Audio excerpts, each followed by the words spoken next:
So good morning guys और आपके crack exam channel में आप सभी का स्वागत है। तो आज के इस वीडियो में 19 अगस्त के इंपॉर्टेंट करंट अफेयर्स को हम लोग कवर करेंगे। तो हमारा पहला प्रश्न क्या है, हाल ही में जारी प्राइम ग्लोबल सिटीज इंडेक्स 2020 में टॉप भारतीय शहर कौन सा है? तो आंसर होगा बेंगलुरु। तो अभी नाइट फ्रैंक ने प्राइम ग्लोबल सिटीज इंडेक्स 2020 को जारी किया है, जिसमें मुंबई और दिल्ली को हरा करके बेंगलुरु भारत में सबसे तेजी से बढ़ता विलासिता आवासीय बाजार यानी कि लग्जरी रेजिडेंशियल मार्केट बन गया है। किस मामले में? फास्टेस्ट ग्रोइंग प्राइम रेजिडेंट के मामले में। और दुनिया में बात करेंगे तो बेंगलुरु 26 नंबर पर है, दिल्ली 27 नंबर पर है और मुंबई 32 नंबर पर है। अच्छा, इसमें टॉप पे कौन है? टॉप पे फिलीपीन की कैपिटल मनीला है। बढ़ते हैं आगे। फिर अभी हाल ही में किसे मेघालय का गवर्नर बनाया गया है? तो आंसर होगा सत्यपाल मलिक को। तो अभी सत्यपाल मलिक को मेघालय का गवर्नर बनाया गया है। आपको याद होगा ये अभी तक गोवा के गवर्नर थे, लेकिन अब ये मेघालय के गवर्नर बन गए हैं। अच्छा, फिर गोवा के गवर्नर कौन बने हैं? तो महाराष्ट्र के जो राज्यपाल हैं, गवर्नर हैं भगत सिंह कोश्यारी, उन्हीं को गोवा के राज्यपाल का अतिरिक्त प्रभार एडिशनल चार्जेस सौंपा गया है। और सत्यपाल मलिक ये किनका स्थान लेंगे? मतलब अभी तक मेघालय के गवर्नर कौन थे? तथागत रॉय थे।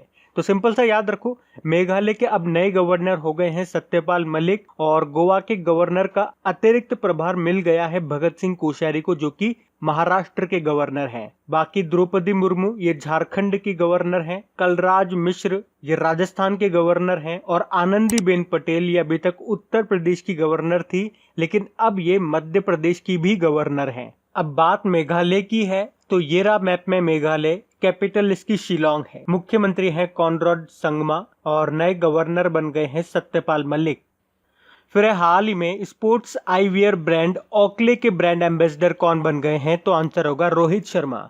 तो स्पोर्ट्स आईवियर ब्रांड है ये ओकले, जिसने क्रिकेटर रोहित शर्मा को भारत में 2 साल के लिए अपना ब्रांड एम्बेसडर बनाया है। अच्छा, रोहित शर्मा से आपको याद होगा, हमने पढ़ा है कई बार, स्पेन का एक फुटबॉल लीग है ला लीगा, उसने रोहित शर्मा को भारत में अपना ब्रांड एम्बेसडर बनाया था। इसके अलावा एक नॉन बैंकिंग फाइनेंशियल कंपनी है IIFL, उसने भी रोहित शर्मा को अपना ब्रांड एम्बेसडर बनाया था। बाकी हरभजन सिंह अभी कल ही हम लोगों ने पढ़ा है, ई-बाइक गो के ब्रांड एम्बेसडर बने हैं ये।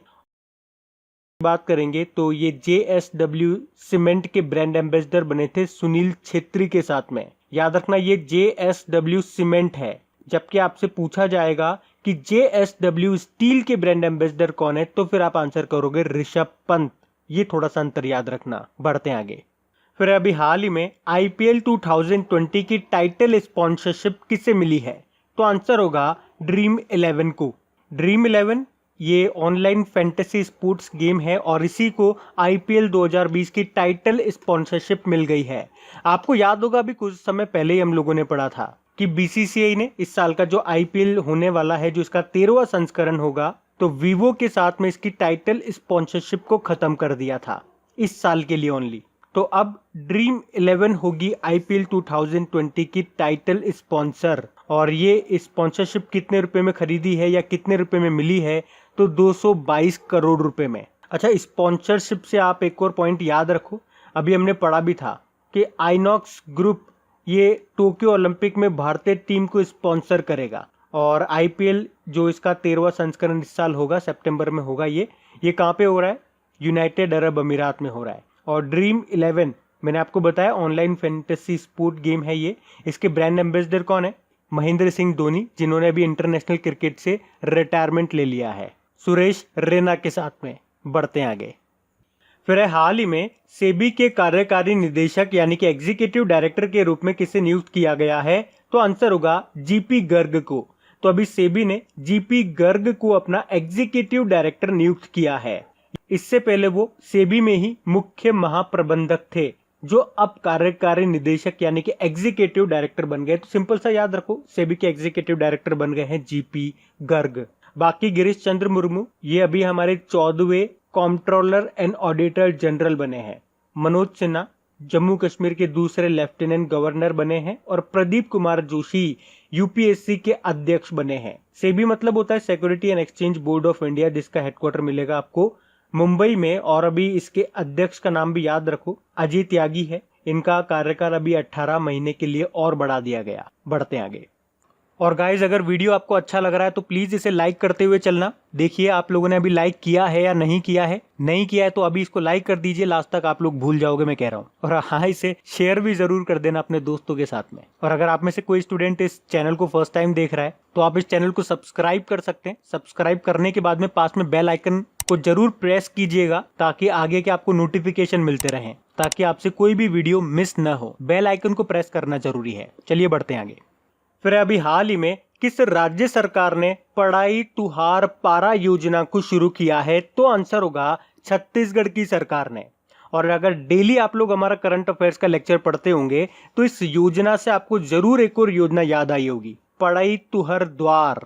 अच्छा, अगर डेली आप लोग हमारा करंट अफेयर्स का लेक्चर देखते होंगे तो आपको इस योजना से एक पॉइंट जरूर याद आया होगा, पढ़ाई तुहर द्वार पोर्टल। ये किस राज्य सरकार ने शुरू किया था? छत्तीसगढ़ की सरकार ने। और जब भी छत्तीसगढ़ की बात होती है ये पोर्टल के बारे में आपको हमेशा पढ़ाता हूं, तो वहां से भी अंदाजा लगा करके आप इसका आंसर सही कर सकते थे। इसका आंसर होगा छत्तीसगढ़। तो अभी छत्तीसगढ़ की सरकार ने पढ़ाई तुहार पारा नाम से छात्रों के लिए एक नई योजना शुरू की है। ये योजना स्कूली छात्रों को कोरोना वायरस के कारण जो स्कूल वगैरह बंद है तो इस समय अपने गाँव में, अपने क्षेत्रों में ही समुदाय की मदद से स्टडी करने में सक्षम बनाएगी ये योजना। अच्छा, इसके अलावा 3 और योजनाएं भी शुरू की गई है। बताता हूं मैं कौन कौन सी। एक तो है बुलतू के बोल। इसमें ब्लूटूथ के माध्यम से छात्रों को स्टडी मटेरियल दिया जाएगा जहां पे इंटरनेट उपलब्ध नहीं है। उसके अलावा मुख्यमंत्री स्लम स्वास्थ्य योजना, लोगों को उनके घर पर ही जाकर के स्वास्थ्य सुविधाएं दी जाएगी। उसके अलावा राधाबाई डायग्नोस्टिक सेंटर योजना, कम रेट में लोगों को पैथोलॉजी और दूसरे परीक्षण सुविधाएं देने के लिए है ये योजना। बाकी छत्तीसगढ़ की बात है तो येरा मैप में छत्तीसगढ़ कैपिटल रायपुर है और एक नया रायपुर भी है जिसका नाम बदल करके अटल नगर कर दिया गया। मुख्यमंत्री हो गए भूपेश बघेल, गवर्नर है अनुसुईया उइके और छत्तीसगढ़ हाईकोर्ट के चीफ जस्टिस का नाम है PR रामचंद्रन मेनन। अभी आपको याद होगा छत्तीसगढ़ के अंबिकापुर में भारत का पहला गार्बेज कैफे भी खुला है। और छत्तीसगढ़ सरकार ने राजीव गांधी किसान न्याय योजना भी शुरू की थी। और छत्तीसगढ़ के जो पहले मुख्यमंत्री थे अजीत जोगी, उनका भी निधन हो गया है। और अभी छत्तीसगढ़ सरकार ने होम डिलीवरी के लिए CG हार्ट योजना को शुरू किया था, जबकि छत्तीसगढ़ पुलिस ने होम क्वारंटाइन लोगों के लिए रक्षा सर्व एप्लीकेशन को लॉन्च किया था। और छत्तीसगढ़ पुलिस कर्मियों को डिप्रेशन से बाहर निकालने के लिए कौन सी योजना शुरू की थी? स्पंदन योजना। एक रोजगार संगी मोबाइल एप्लीकेशन को भी लॉन्च किया था। उसके अलावा याद रखना, भारत की पहली राज्य स्तरीय ई लोक अदालत छत्तीसगढ़ में शुरू हुई है। और अभी इंदिरा वन मितान योजना भी शुरू हुई थी यहाँ पे। और एक तेंदुपत्ता संग्राहकों के लिए सामाजिक सुरक्षा योजना भी शुरू हुई थी।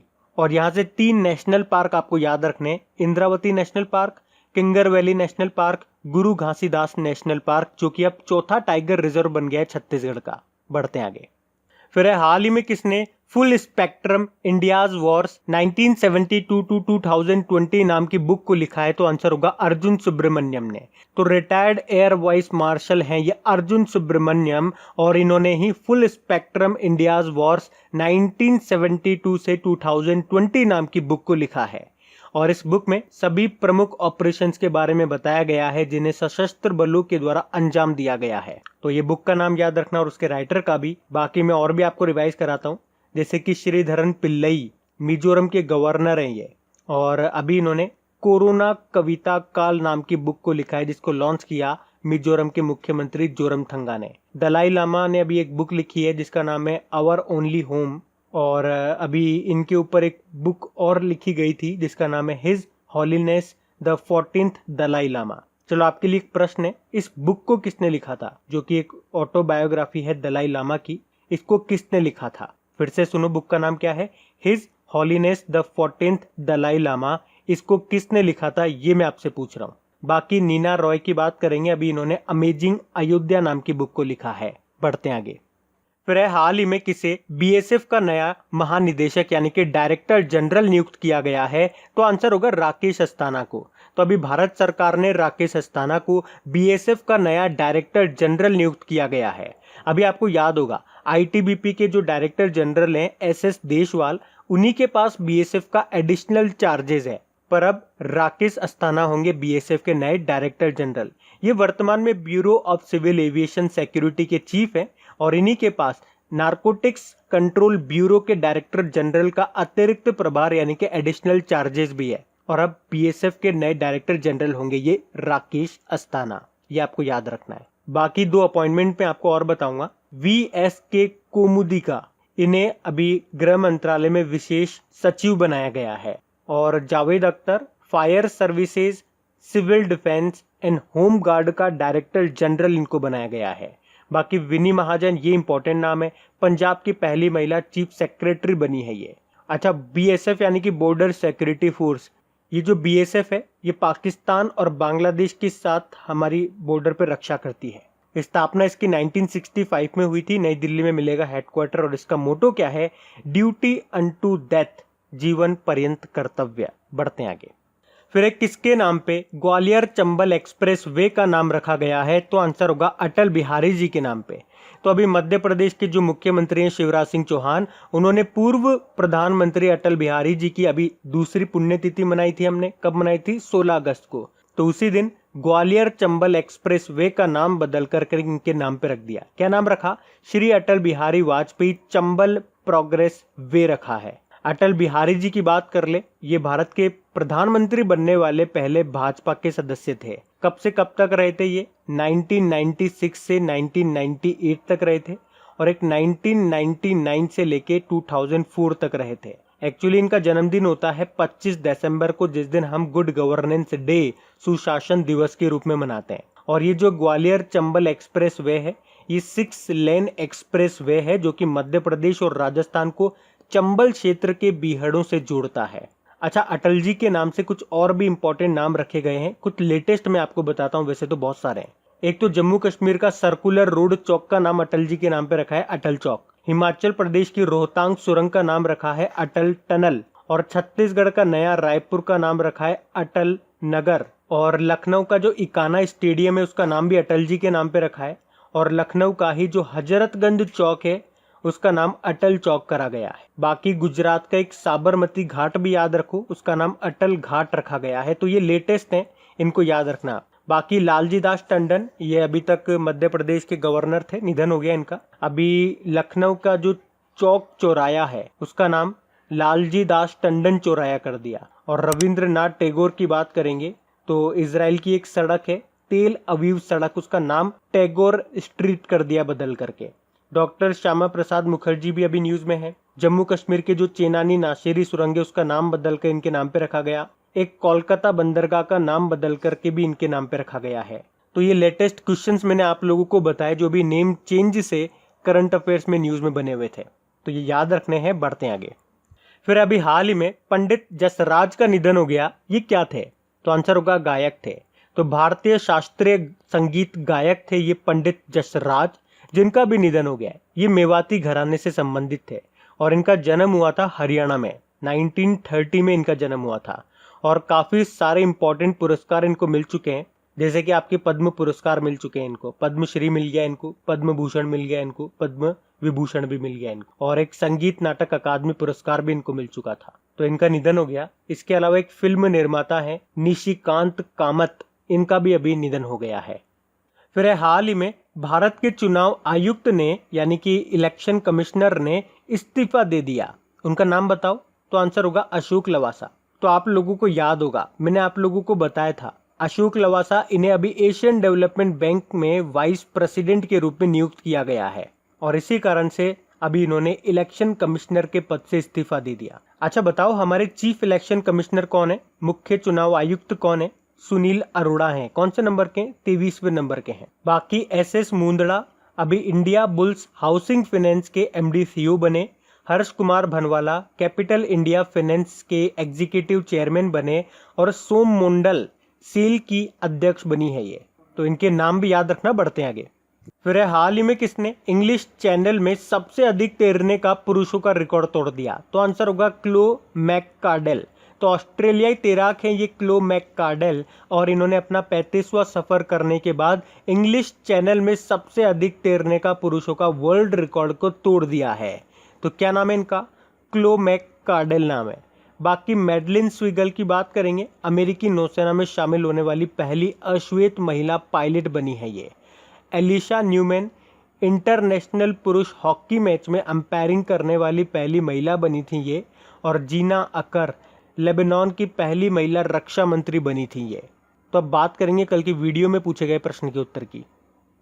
तो कल के वीडियो में आपसे पूछा था कि कोरोना कविता काल नाम की बुक को किसने लिखा है, तो सही उत्तर होगा PS श्रीधरन पिल्लई ने। आप सभी ने प्रश्न का बिल्कुल सही उत्तर दिया है। और गाइस, अगर वीडियो को अभी तक आपने लाइक नहीं किया है तो प्लीज एक बार चेक कीजिए, इसे लाइक जरूर कीजिए और इसे शेयर जरूर कीजिएगा अपने दोस्तों के साथ में। कम से कम एक स्टडी ग्रुप में इसे शेयर जरूर कर दिया करें।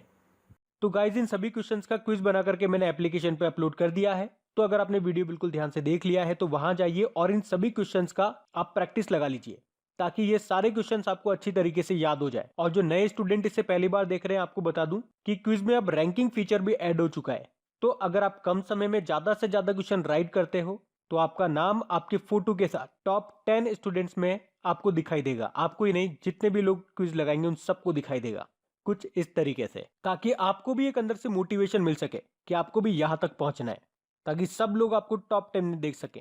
और वैसे भी आप तो आपके इन करंट अफेयर्स का रिवीजन करवाने के लिए मैं इसका ऑडियो भी तैयार कर रहा हूं। तो दिन में 4 से 5 मिनट निकाल करके वो आप ऑडियो सुन लीजिए, ताकि आपका इन करंट अफेयर्स का फिर से रिवीजन हो जाए। क्योंकि आपको पता है चीजों को पढ़ना इंपॉर्टेंट है, लेकिन समय समय पर उनका रिवीजन करना बहुत ज्यादा जरूरी है। रिवीजन नहीं करोगे तो वो सारी चीजें आप भूल जाओगे। तो आप ही के लिए मैं इसका रिवीजन ऑडियो तैयार कर रहा हूँ। तो उस ऑडियो का लिंक मैंने नीचे डिस्क्रिप्शन में दे दिया है, वहां जाकर के आप मुझे फॉलो कर लीजिए। और फॉलो करने के बाद में पास में जो बेल आइकन आएगा आप उसे जरूर दबा लेना, ताकि जब भी मैं ऑडियो अपलोड करूं उसका नोटिफिकेशन आपको मिल सके। और एप्लीकेशन अगर अभी तक आपने डाउनलोड नहीं किए तो उसका लिंक भी आपको नीचे मिल जाएगा। वहीं पे आपको क्विज, वीडियो, PDF सब मिल जाएंगे।